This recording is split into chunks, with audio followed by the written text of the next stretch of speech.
got a little dick. It's pathetic. Welcome to GeekSpooge. The stockings are hung, and so am I. Well, Spoogers, the old holidays are just around the corner, and even though I'm far too old to be coming up with a Christmas list written in crayon of things I like to have, I still like to compile a little wish list up here because I have expensive taste and no one can afford me, not even my 4 sugar mamas. I probably shouldn't have said that out loud because my wife is watching. Hi, honey. Just edit that last part out. Thanks. Anyway, we're back. Hi. So, today, just for the fuck of it, I've compiled a top 10 video game Christmas wish list because I don't really want a fucking cordless drill or a hideous necktie. Do you even know me at all anymore, Rachel? My wife's name's not Rachel, and I should probably come up with a shorter name next year.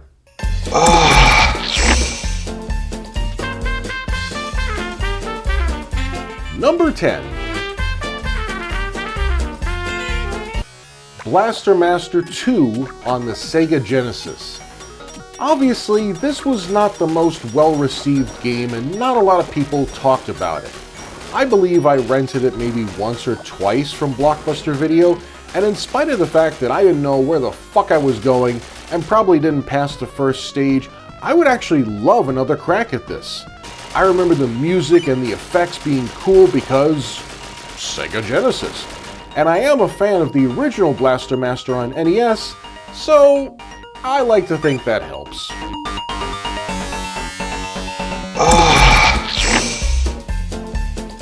Number 9.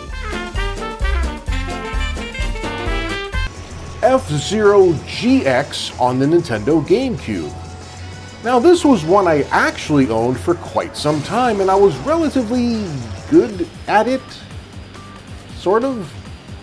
In fact, in 2004, I used to bring my Nintendo GameCube to my actual job, hook it up to a portable DVD player hidden under my desk, and play the ever-loving shit out of it. These days, this game fetches prices a little too rich for my blood, but if I ever get a chance, I would love to own this racing gem again.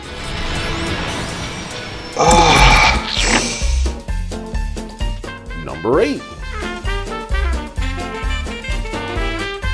Michael Jackson's Moonwalker on the Sega Genesis. Never owned, but did rent a few times, and I think my cousin Jason might have had this one. Either way, this wasn't a one-time play. If I'm emulating Sega Genesis on my PC or whatever, Moonwalker is one of the games that I like to play, but I would like a more authentic experience with a real Genesis controller. You know what I'm talking about.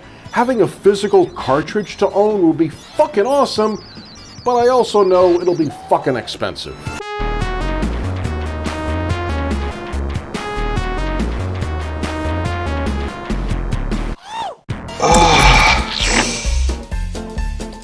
Number 7. Turbo for ColecoVision with the steering wheel. This was initially an arcade game put out by Sega in the early 80s and eventually found its way to home consoles like the Intellivision and the ColecoVision. This version came with a steering wheel and gas pedal. Growing up, I tried to make this a 2-player experience by having my younger sister use the gas pedal and I would do the steering. I don't believe you can play the game without the steering wheel. You may end up going in a straight line or drifting from side to side. That might have been what killed Large Marge. That was the worst accident I ever seen. Number 6. Super Mario Odyssey on the Nintendo Switch. I'm almost certain I've played just about every Super Mario game, even a Mario Party or 2. Mario Odyssey I haven't yet experienced, but I would certainly like to. It looks as quirky as a typical Mario game, and I'm sure there's surprises waiting for me if I ever pick this game up. Until then, no spoilers about it, huh?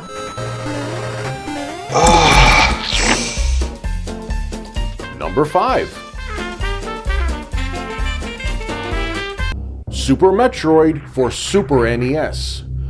Much like Castlevania 4, I rented this one quite a number of times, and usually there was someone's saved game. Naturally, starting up a save file made by someone else, you don't know what the fuck you're doing. But even walking around Norfair and Brinstar blind, yet loaded to the hilt with weapons and shit galore, I had lots of fun. I want to have that same kind of fun again and play this from start to finish, as opposed to playing it on my Nintendo Switch and cheating my way through using the rewind feature.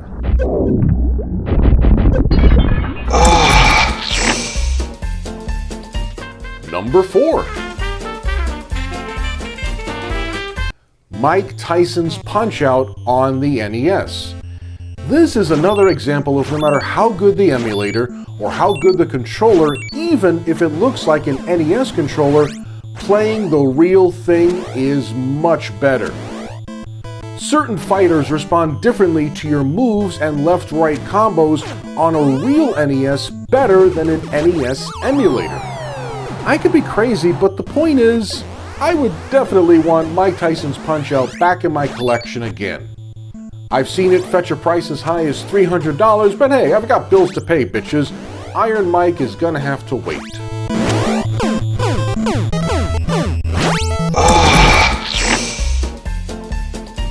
Number 3. Mega Man 2 on the NES. Confession time, Spoogers. I played a shit ton of the Mega Man games out of sequential order. I played and owned the second one first, then I got the first Mega Man game for Christmas even after my mom found out that the game was discontinued or was about to be. Then I played the third game and I was all caught up. But the second one in the series held a special place in my heart. Maybe it's because I was able to beat it without cheating or resorting to using the Game Genie. That's a story for another time. Point is, Mega Man 2 would make for a great GeekSpooge episode and story time. Just not a porn parody. What is wrong with you people?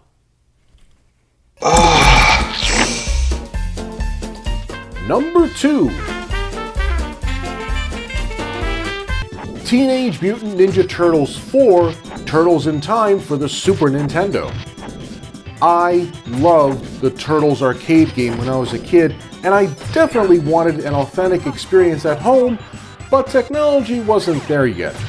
Or it was, and no one thought, hey, it might be a good idea to make the Ninja Turtles game using the SNES multiplayer adapter to have 4 turtles on screen instead of 2?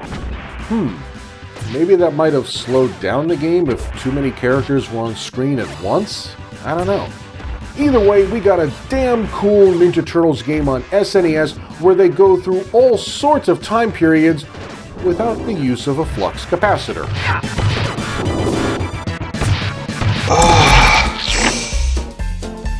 And number 1. The Little Mermaid on NES. Only a few games on the NES made my sister and I actually get along for just a little while, so having The Little Mermaid would be for mostly sentimental reasons, as my sister and I would take turns controlling Ariel in this side-scrolling game made by Capcom of all companies. Yeah, you know, the Mega Man and Street Fighter 2 people. Imagine that. So guys, that was my top 10 Christmas wish list, cordless power drill, hideous necktie Rachel, etc., etc. Whatever. Guys, why don't you share what you want for Christmas this year? You can send me an email, sound off in the comments, and maybe I'll read some in a future episode. Preferably before the end of 2025. Folks, be sure to comment, like, follow, subscribe, spread the spooge. And in the meantime, I am off to find a Christmas stocking that's not crusty and yellow. Happy holidays!